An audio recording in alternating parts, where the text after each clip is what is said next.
And now I request our panelists to unveil the book.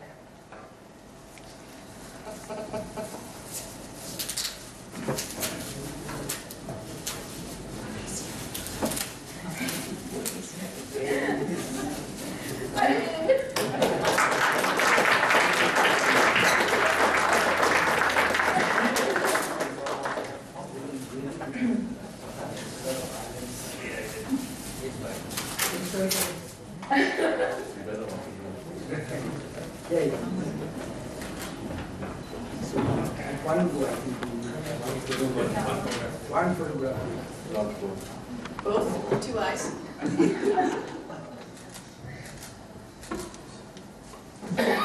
Well, since the panelists are among the first readers of the book, I would like to get an insight from them about it. Can you all tell us in 1 minute each what you think is the USP of the book? Starting with you. Yes. No, I think this is, a really wonderful collection of essays that looks at India in its everydayness from a variety of vantage points. And I found in it sort of an authenticity of tone, and the fact that it is not posture, but it actually engages with the subject with a degree of honesty and a certain personal insight, which I think is rare and is refreshing and is also deeply insightful.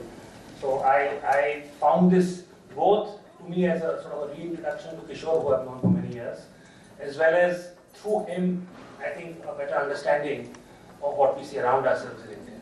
So I truly enjoyed the book and I recommend it wholeheartedly. Mr. Vishwanathan. Well, I must confess I'm getting a bit envious with advertising and marketing people. They seem to be hijacking sociology from the sociologists. At least they're much more interesting, far more gossipy, and much more insightful. And I think Kishore is a part of the conspiracy to hijack sociology from sociology departments. But having said that, I must say it's also an everydayness to the book which I like. It's a kind of discovery of India done at an everyday level, which has a sense of history and values on the back, but tells the story at an everyday pragmatic level, where the citizen becomes a strategist. Shivalika. I probably don't need a mic, I have a loud voice. First and foremost, I just want to say congratulations to Kishore for writing such a brilliant book. And I dressed quite deliberately like a Kanwarya, because like they go to the Ganges and take water down to small communities, I'm thrilled to be able to play a teeny tiny role in taking your Ganga Gyan from your head and helping it put out in the world, and you've allowed me to do it in high heels rather than barefoot across the rural and urban landscape, so thank you.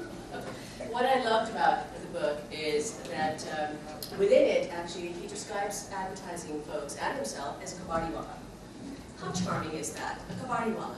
And he says, kabadiwalas are those advertising folks that pick up nuggets of emotional disengagement and emotional engagement and transform them into gems of communication that connect both individuals and societies. I mean, really, these are nuggets that become the connective tissue of our time. And Shiv, I'm just going to ask you this later, I think when sociologists down the road or historians look back at our times, I suspect they're not going to look at tomes, but they're going to look at tweets and ads. And so rather than being a kabadiwala, I actually think you're a great cultural historian of our day, and I urge you to run out and buy the book. Awesome. That's why I think he calls them morning walks in his mind, all his stories.